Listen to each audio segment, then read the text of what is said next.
On est dans une situation d'urgence où nos boulangers ont besoin de nous.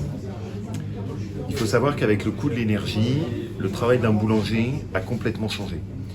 Le prix d'un four, les chambres froides dans lesquelles on fait reposer la pâte, tout le travail pour réchauffer les viennoiseries, tout ça c'est très consommateur d'énergie. Et aujourd'hui, ils se font complètement racketter par les fournisseurs d'énergie avec des prix qui sont devenus fous.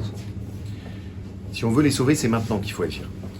Et on ne peut pas se réjouir quand la baguette de pain est classée au patrimoine mondial de l'UNESCO et pas être à leur côté quand ça va mal. Les dispositifs du gouvernement sont beaucoup trop compliqués, personne n'y comprend rien.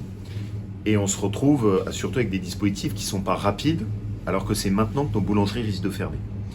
Pour la vie de nos communes, de nos villages, la fermeture d'une boulangerie, c'est catastrophique.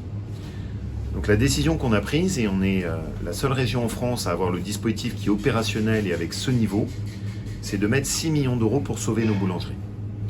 Avec deux choix d'accompagnement très simples. Parce qu'il ne faut pas que ce soit de la paperasse, il faut que ce soit très simple. Une aide de 3 000 euros par boulangerie, immédiate, en trésorerie, pour les boulangeries artisanales de moins de 15 salariés qui sont en compteur jaune. L'objectif, c'est de leur redonner de la trésorerie pour les sauver tout de suite.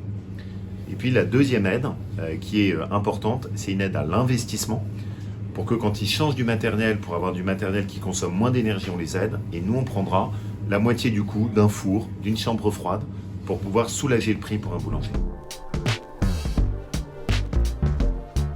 On n'a pas de chauffage, on a réduit sur le chauffage, on a réduit sur du matériel comme le lave-batterie, comme le four, comme plein de choses. On cuit pendant les heures creuses, c'est-à-dire on travaille la nuit comme les anciens. On finit avant 6-7 heures du matin. Par rapport au prix de l'énergie, on a mis des augmentations entre 5 et 10% en fonction des produits et surtout par rapport aux matières premières. L'énergie, c'est une chose, mais les matières premières, c'en est une autre. Les matières premières, elles ont augmenté. Moi, je travaille à peu près 250 produits. Je dirais qu'il y a à peu près entre 180 et 200 produits qui ont augmenté. Et qui ont pris entre 5% et voire 100% pour certains. Un exemple tout simple, le poulet de 6,20 €, il est passé à 9,50 €. Donc vous voyez, vous faites le calcul vous-même.